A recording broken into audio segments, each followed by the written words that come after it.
Баршаңызға сәлем. Бүгін фрикаделькиден өте дәмді суп жасайтын боламын. Небәрі 30 минутта дайын болады.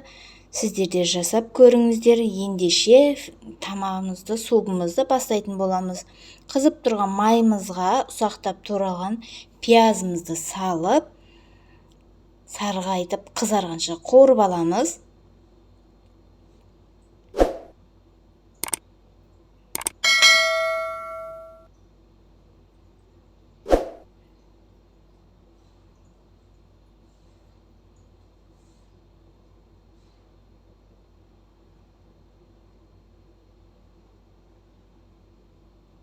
Неке қуырып алдық. Енді осының үстіне үккіштен өткізілген сәбізімізді салып, және аз уақыт қуырып алатын боламыз.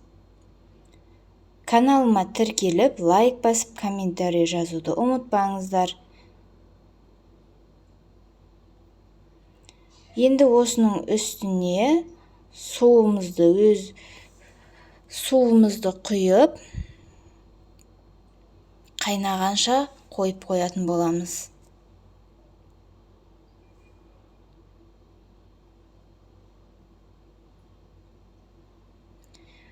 Қайнаған супымыздың үстіне жуылған күрішімізді саламыз. Және де үстіне 4 бұрышты етіп туралған картоптарымызды саламыз. Бір араластырып, және де 3-4 минут қайнағанша қойып қоямыз.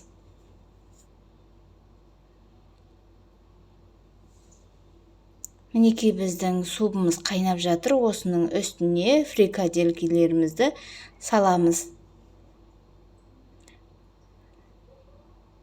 Каналыма тіркелуді ұмытпаңыздар. Бұдан да басқа рецепттер салатын боламын алдағы уақытта.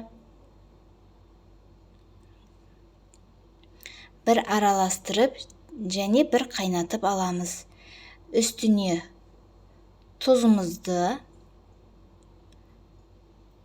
дәміне қарай тұз саламыз, және де дәміне қарай қара бұрыш саламыз.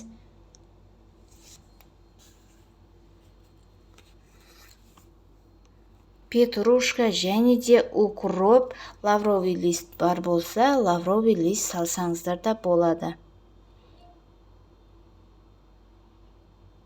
Неке біздің фрикаделькиден жасаған супымыз дайын болды, өте дәмді болды. Видеоны соңына дейін қарағандарыңызға рахмет.